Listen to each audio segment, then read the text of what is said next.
देखेंगे Ohm's law को सत्यापित करेंगे। तो यहाँ पर ओम्स लॉ को सत्यापित करने से पहले ये ड्राइंग बनाया गया है। यहाँ पर आप देख सकते हैं ये ड्राइंग पे यहाँ पर वेरिएबल ऑटो ट्रांसफार्मर है और यहाँ पर एम्पियर मीटर वोल्ट मीटर और 3 इंकैटेनेशन लैंप है जो रेजिस्टिव लोड है।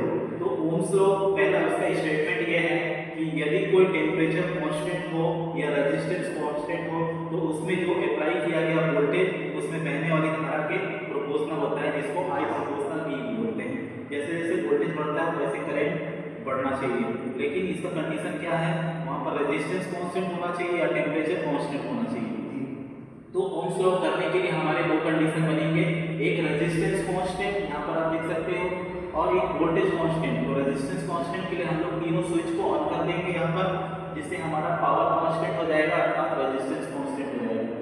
जैसे जैसे हम लोग वोल्टेज को बढ़ाएंगे तो यहाँ पर करंट की वैल्यू भी क्या बढ़ती जाएगी, इंक्रीज होते जाएगी। तो ये हमारा पहला कंडीशन रेजिस्टेंस कांस्टेंट।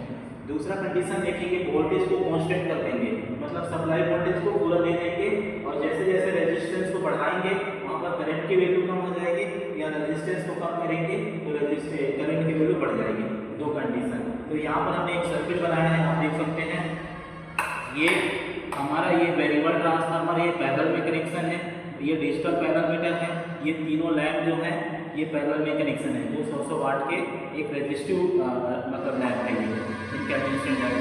तो पहला कंडीशन हम लोग इसको देखते हैं रेजिस्टेंस कांस्टेंट। यहाँ पर आप देख सकते हैं जैसे जैसे वोल्टेज यहाँ पर बढ़ा रहे हैं तो यहाँ पर आप फोकस करेंगे एम्पियर भी बढ़ते जा रहा है यहाँ पर, और वोल्टेज की वैल्यू भी बढ़ रही है और करंट की वैल्यू भी बढ़ रही है।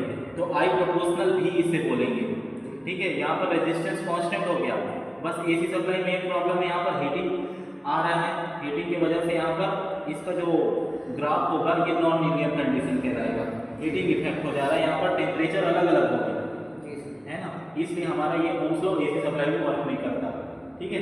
ये पहला कंडीशन सिद्ध हुआ रेजिस्टेंस कांस्टेंट। दूसरा हम लोग देखेंगे वोल्टेज कांस्टेंट। अभी देखिए वोल्टेज को कांस्टेंट कर दिया गया है, यहाँ पर 200 वोल्ट के आसपास है। अब इसको हम लोग घटाते जाएंगे या बढ़ाते जाएंगे, तो रेजिस्टेंस को जैसे बढ़ाएंगे यहाँ पर, क्योंकि पैरेलल में रेजिस्टेंस हटाने से बढ़ता है यहाँ पर, तो आप देख सकते हैं रेजिस्टेंस बढ़ा रहे हैं तो करंट की वैल्यू भी कम हो रही है।